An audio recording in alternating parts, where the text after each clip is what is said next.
igatsesin rahu, sest ma kodus olemist ei talu. Kui päike oli loojas, tekkis idee minna varahommikusele rattasõidule. Sõitsin läbi linna, juba päris raskelt hinganud, jõudsin lõpuks sinna. Päike tervitas mind õrnalt merepinnal. Istusin maha ja kuulasin loodust, tuult, merd, linnahelide süvenevat hoogsust. Sain oma igatsetud rahu ja rohkemgi veel. Mu keha tänab mind ja hea on meel. Istun rattale tagasi ja naasen koju, sest üks hetk koju minema peab iga roju.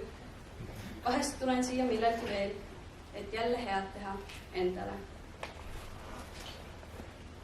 Järgmine luuletus kannab pealkirja Hommikuhääl ja selle ma kirjutasin bussis sõites kooli poole.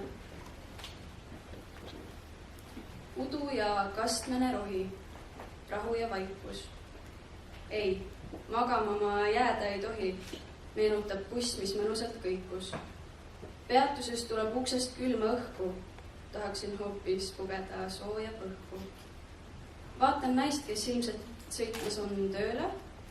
Paistab nagu eile oleks ta küll hilja saanud ööle. Uni tuletab end jälle meelde, haigutan suu avaralt laiali. Elu hakanud on Tallinna teedel, minagi jõudmas olen koolimajani. Ja see viimane luuletus, unistus, räägib ühest mulle väga-väga kallist inimesest. Sind ei ole, sa oled läinud. Tule tagasi, olen küllalt näinud.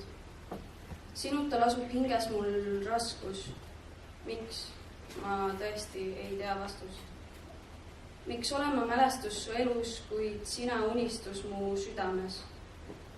Mind vaevab, kuis mis tahes melus, veendun sinuta mõttetu see.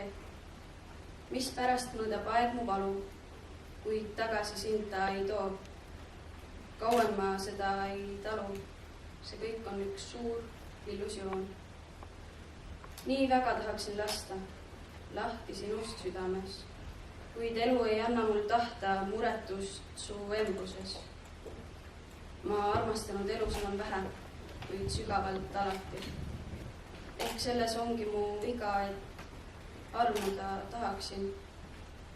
Ainiti vaatan ma aknast, taevast seal kaugel ees, otsides märki väikest, et tagasi oled sa teel.